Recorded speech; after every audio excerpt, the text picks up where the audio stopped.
Good morning, guys. My name is Crystalline Faye. Welcome to my tiny home adventure where we are turning a shed from cardboard to Wermath into a tiny home. We got a little bit done yesterday. We were able to finally bury the conduit into the ground and cover everything up.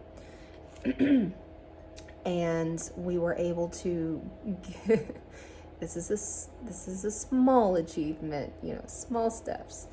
Do laundry. Surely you guys know what a feat laundry can be when you're always running around getting stuff done. We had a huge temperature drop yesterday. It was I think it was almost 70 degrees, and then it just dropped down to 64 really fast here in East Texas. And I had to go to work, and I'm a delivery driver, and I got tired. I got so tired. And I know it wasn't because I wake up at 4. I'm used to that. I know it was because of the dramatic pressure change. And I was fighting falling asleep behind the wheel. I did everything I could. I had a little bit of coffee. I drank more water. I drank some tea, and I walked around a lot. I opened the windows. I even had lunch early, and I ate sparsely, because I didn't want to get too full for fear of getting too tired. Wasn't much I could do, and it is what it is. As soon as I got home, I get off at 8 p.m. and I had to give Lola a bath because today is the day of her hysterectomy. She has surgery today. And I'm so anxious about that. She can't eat until after her surgery. I already don't feed her after 4:30 p.m. at the end of the day. But the fact that I can't feed her breakfast until after her surgery really made me anxious about her temperament, because when she throws a fit, she will squall and she will holler. But I wrapped her crate up. I don't know if you can see the sheet. That is her crate. And this is like a metal board that I put my coffee machine on. And I have her little portable heater pointing straight into her little cave that I made with the sheet and her crate. So she's laying down, she's happy, she's comfortable. So that makes my mama heart feel comfortable. But if you want to see some little video clips of us hauling her into the car, walking her to the vet, me saying goodbye, stay tuned, because all of that is happening today. But we're gonna do a little bit of writing, and I wanted to answer a question. That video cut off real nice. It's 5:15 and my alarm went off. I don't know why I have that alarm on. I guess because it's in case I don't wake up right at 4 o'clock in the morning, and I just have a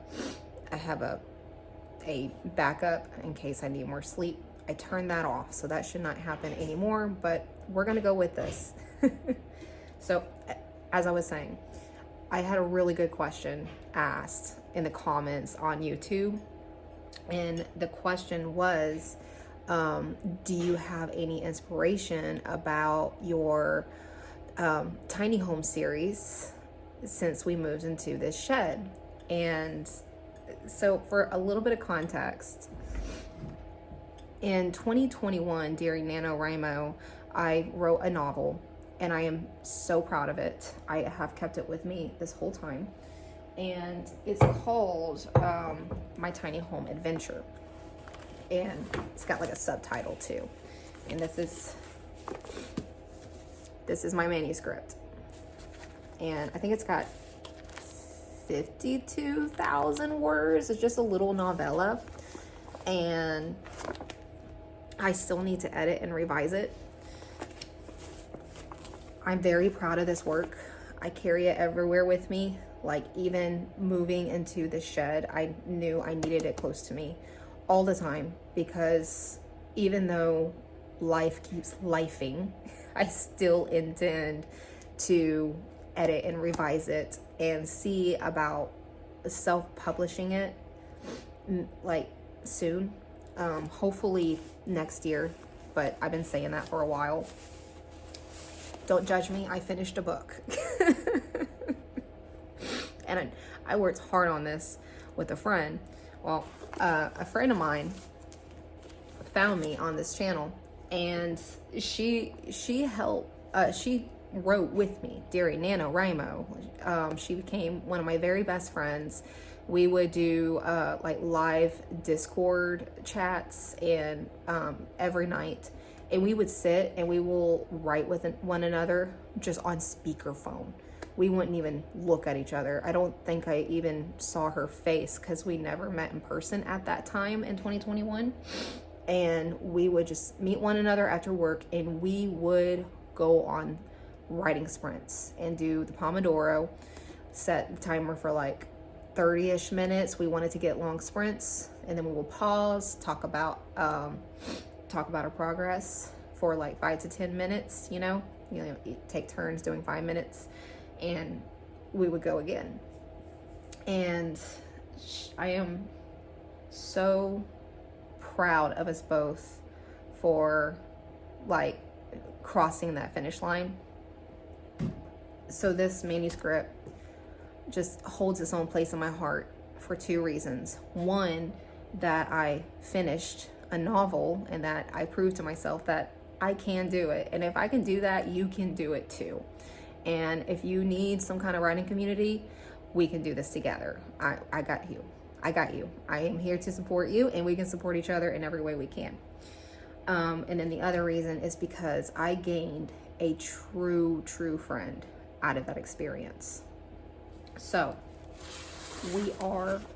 I do have inspiration for my second one, and I have notes on that.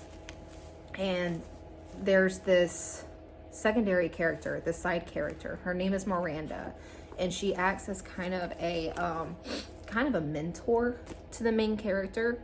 And she's so sweet, and she just coasts with life in her own little tiny home. And I want to make a novel about how she got to where she is. So I want to write a novel about her past and her experience, and what makes her the kindred spirit that she is.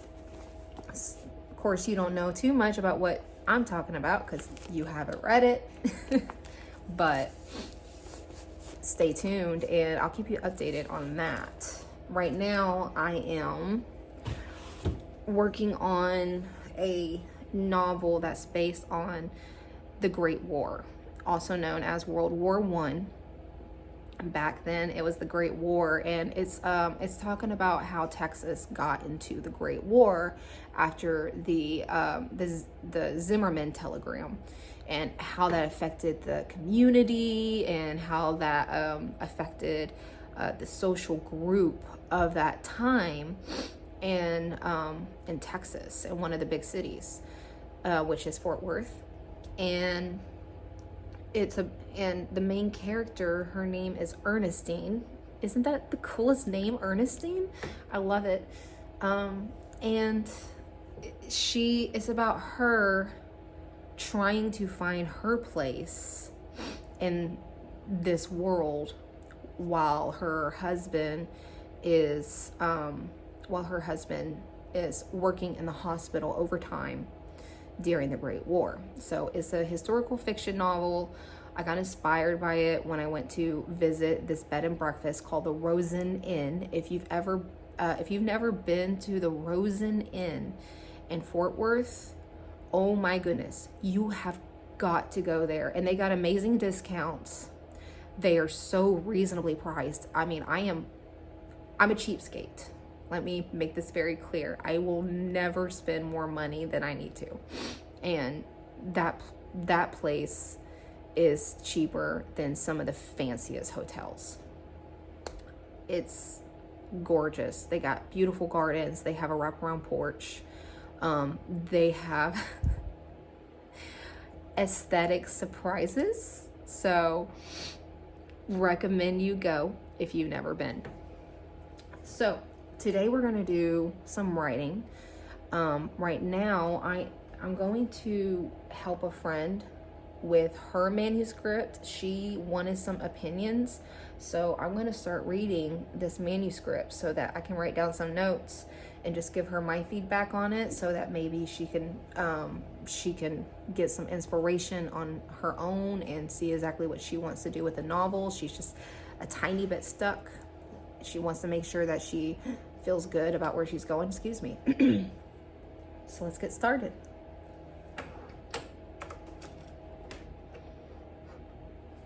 And you can work on any project you want, even if it's just journaling. Just get words on paper. It's fine. You'll feel good no matter what you do. I promise.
Okay.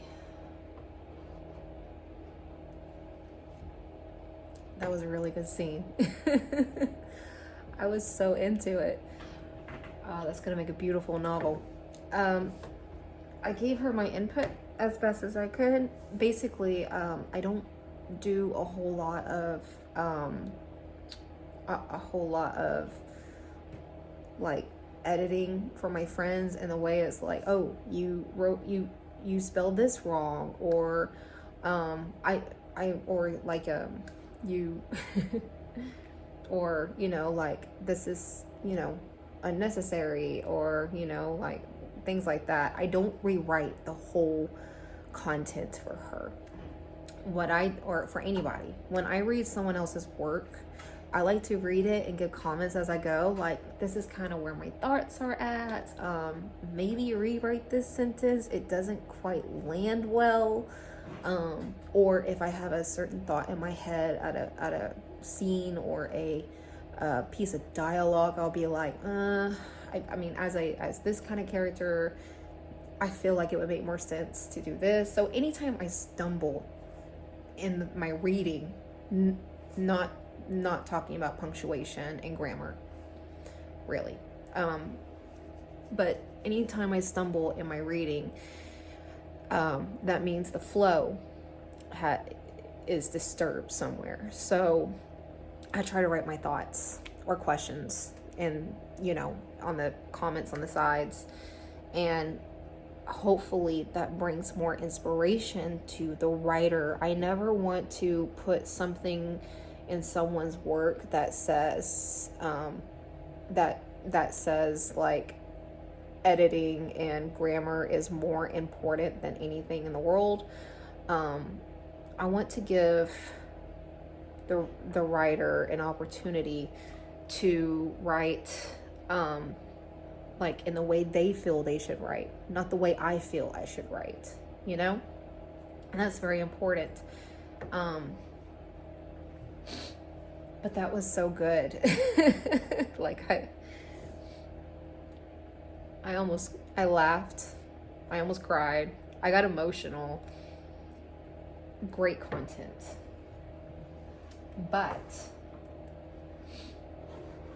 I think that concludes our writing session today. I want to close this video by showing you guys something that made me so happy. So I have a MacBook Pro, and it only has like 2 USB-C connections and a like a microphone connection, and my gaming computer was not getting enough power for it to work. I used to be a gamer. Sorry, that video just cut off again because I have to wake up my daughter for school. But let me finish that thought. I used to be a gamer, so I thought it'd be a great idea to get a gaming keyboard, even though I haven't done any gaming since 2020. So it wasn't getting enough power, and I have been searching high and low for an affordable keyboard that would act as my forever keyboard. Forever, like nothing lasts forever these days, does it? But you know what I mean. And I wanted to show you what I got on Facebook Marketplace. Hold on. So I got this 7 keys, fully Bluetooth keyboard, and I love it. You can change the colors. This little knobby thingy controls the volume, and I love the way it sounds. Wait, hold on. Let me see if I can get it. Isn't that lovely? And look, it looks like wood. I love wood. It's not wood. And it's just, it makes me so happy. Does that not sound like your childhood? Like, there are people who buy apps on their computer just to get that sound while they're writing. Like, so happy. This wonderful lady on Facebook Marketplace and her daughter sold this to me, and she gave me a really great deal because, as you know, I'm a penny pincher. But they love to read too. So I let them know if like, hey, I have this Razer keyboard, and if she wants it, she can have it. So if she wants it, I'm just going to give her the keyboard. I did pay her for this keyboard, but I got a really good deal on it. And because I was so happy with getting this, and they were so sweet, and they made the experience so easy for me. Like, we were able to meet immediately to do the exchange. I wanted to do something nice for her other than just pay her. So this is what I'm writing with. And it sounds so good. Don't let anyone fool you. You don't have to have everything perfect and aesthetically perfect to write. It's true. Like, you can just write with what you got. I've done it. But I am telling you, it really helps to have aesthetically pleasing environments to be able to write a little better, because it feeds your imagination. So that concludes our video for today. I want to thank you guys so much for joining me. Again, this is Crystalline's Tiny Home Adventure. You are invited to join me. I have Lola, my pig. I'll keep you updated on her. We are turning a cardboard and warm mat into a legit tiny home. That's why my walls look like this. And I think we have fun here. And I do writing sessions as often as I can. I try to give it to you in short bursts because life is busy. And I know what it's like to live a busy life, want to do some writing, and not having a lot of time to do it because we're running war math, we're raising a family, we're taking care of the house, we're working. So I wanted to be able to give you something that you could really immerse yourself in, relax, and do what you enjoy before you jump back into life. Always show up for yourself, take care of you, and have a wonderful day. Bye.